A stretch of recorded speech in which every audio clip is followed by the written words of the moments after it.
Welcome back everyone, welcome back to my crazy ass garage. And I said crazy because it is freaking crazy because nothing goes the way it's supposed to. I know things don't usually go the way it's supposed to, but in this garage, nothing goes the way it's supposed to. But guess what, that don't keep me down. Just because I'm not putting out videos doesn't mean, you know, shit's keeping me down. It's work. By the time I get home from work, the little one, there's just no time to do anything. And I love my little one and I love to do videos, but she comes first because when she wants daddy, she wants daddy, and I'm not putting her down for no videos. I don't care what. For the interior of this car, I want to do all that leather trim. I want to do carbon fiber, but I won't use the regular carbon fiber because that's just me. I want to do something different. The color is going to be different. The interior is going to be different. For those of you who follow me on Instagram, you'll see what I mean when I said the interior is going to be different. So everything's changing about this car. The roof, yeah, I'm going to redo in the regular carbon fiber, because I couldn't get a honeycomb wide enough to do the roof. So I'm just gonna stick with the regular carbon fiber for the roof. I would have loved to do it in honeycomb, but only the interior is getting done in the honeycomb. I ripped off the leather off one of the trim pieces and found out it's wood underneath, and that stitching in the leather that goes all the way around is actually a groove in the wood, so I would have to fill everything in. What I did, I got all the pieces from a 335 and they're aluminum. So I'm gonna skin those in carbon fiber. Now remember, I have never wrapped anything, skinned anything. This is my first time. And it better turn out good because I don't wanna buy any more trim. Carbon fiber I can get. Trim, I don't wanna have to go buy more trim. And I don't wanna have to fill all these ones with filler, and there's too much work. So, I already got everything.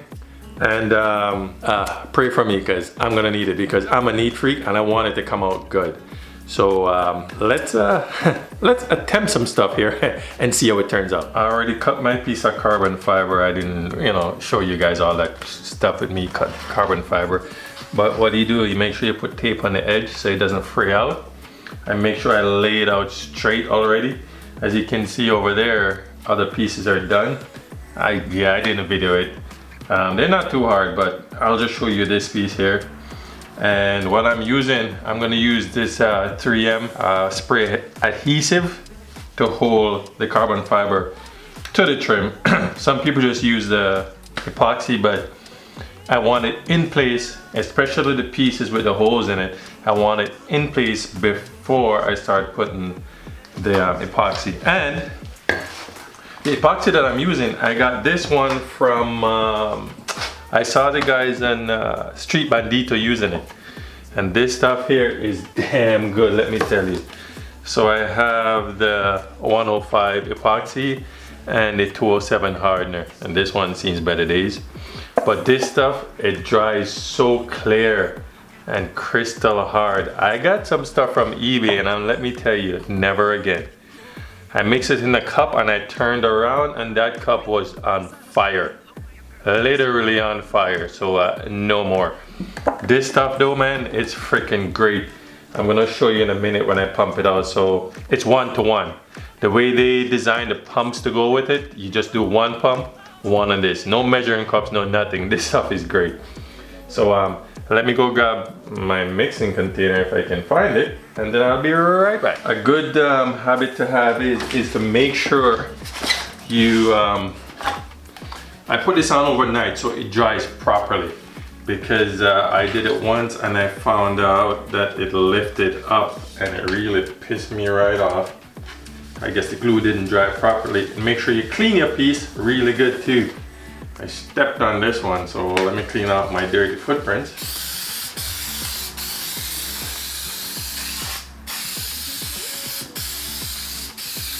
That's all you need. And same thing with the piece. And this thing likes to spit a lot. But the reason I use this one is because when it comes out in a mist. The other ones comes out like little worms.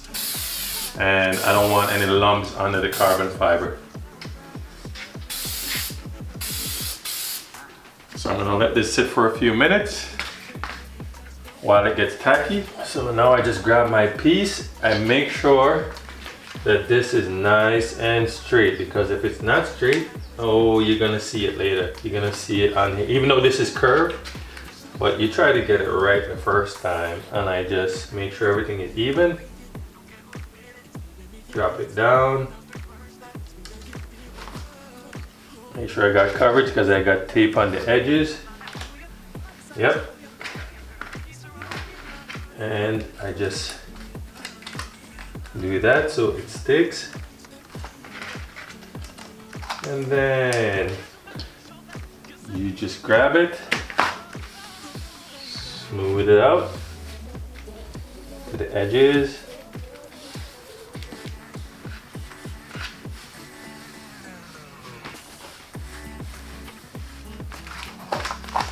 Now for the ends here, where's my spray? I grab it because I didn't put enough on the edges. Then I want it to stick to here, even though I'm gonna cut it off later, because if you don't do that, it's gonna start peeling later when you start doing the epoxy. So I put some more spray.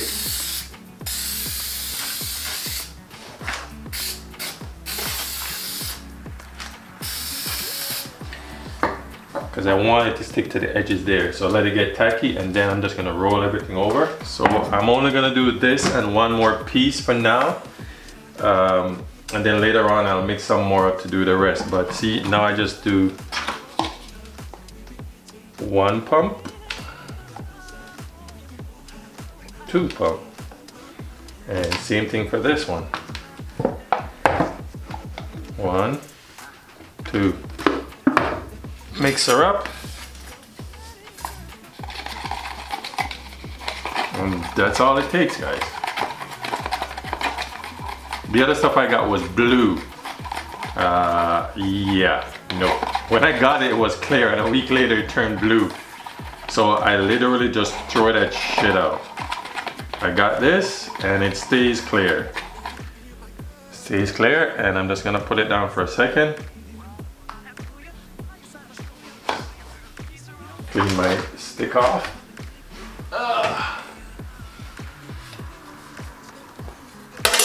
And now for this, so now I can wrap the edges.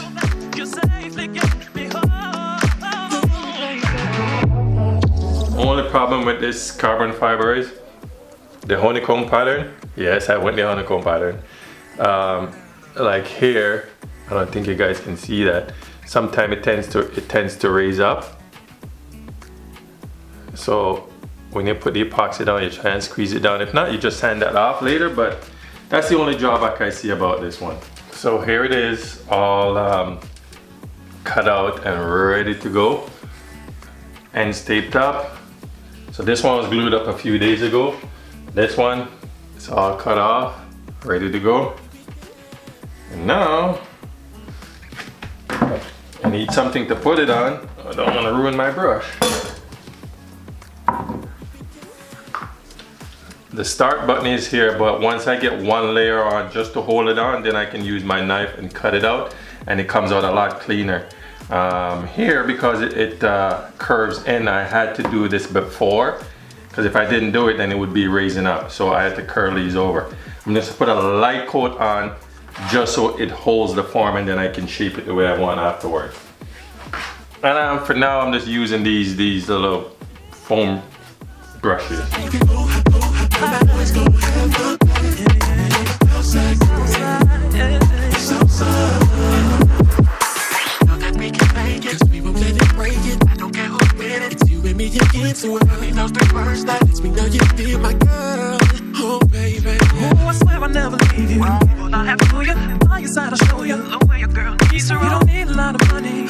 Okay, I'm gonna leave that to dry on probably 2, 3, 4 hours whenever it's dry enough for me to cut it.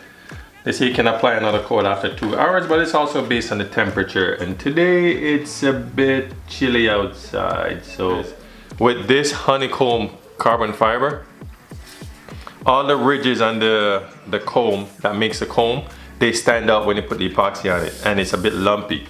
So you have to sand it down pretty good. And I'm using 120. And guys, get good sandpaper. I had these eBay ones lying around, and trust me, they're crap. They're really shitty. And get good sandpaper and sand it. So now that the mirror is done, I'm gonna attack this one, and you see how shiny it looks now. But then when you're done, it's gonna look like that. And don't be afraid, guys, just sand it. You can use the 120 because you need to get it as fast as possible.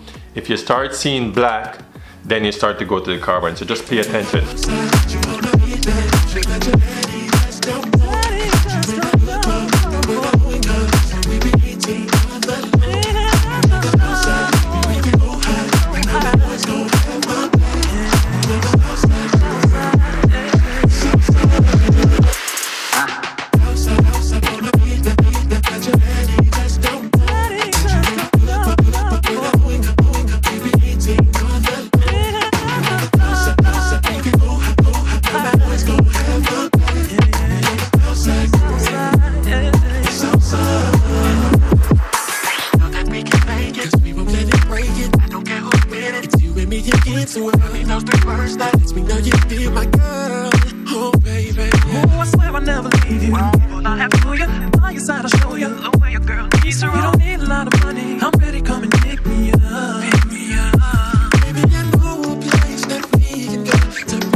Check this out. Look how good that comes out.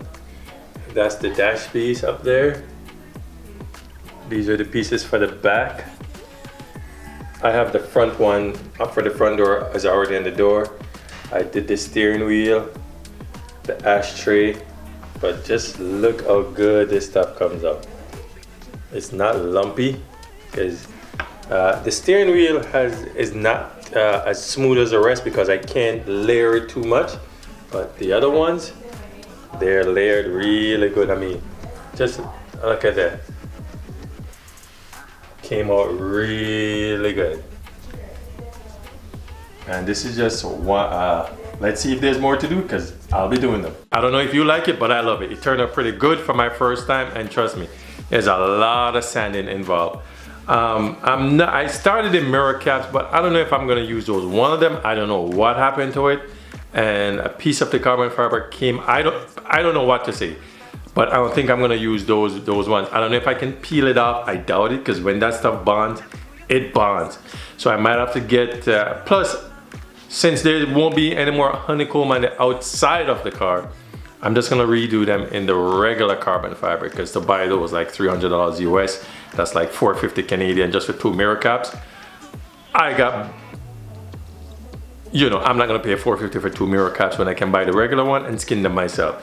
Because now that I'm skinning these, I know the tricks and the little ins and outs, what to do, what not to do. I'm not saying I'm a professional, but all I'm saying is now I know what to do. So skinning anything else, and I still got more stuff to do. I still got the parking brake and whatever else is in there I can carbon fiber. Oh, the back of the seats, even though I want to get new seats, I don't know if I'm gonna mess with these seats yet. I want to get new seats, but from the money buying the engine and transmission and all that stuff, I don't know if I'll be able to get new seats anymore, but we'll see when it gets there. As you can see, they turn out really good, but now I just have to, I can't wait to install them, put it that way. But right now I'm just putting the doors back together. I finally painted the leather on the door, so I'm putting everything back together, and that should be next week's video. And the reason why I didn't put out a video last week, because I was waiting on certain parts and they never came in. The dye came in, it's the wrong one, and all sort of shit. So now I finally got the right one in. I did the door. Now the carbon fiber is finally finished. And now I can hopefully put another video out and go from there. So I want you, if you guys like it, go ahead and abuse, and I mean abuse that like button. I know I wouldn't tell anyone to abuse anything, but you guys gotta abuse the hell out of that like button. Thumbs up for everything, you know what I mean? If you like it, if you want your channel to grow, thumbs up. So abuse the hell out of it. Every time if you watch it, just hit the like button. What do you got to lose? It just helps me to grow and put out more videos, and maybe get some time, work less, put out some more videos. But in the meantime, I gotta work a lot so I can afford to do this thing. Enough said, enough talking. That's it for now. Laters.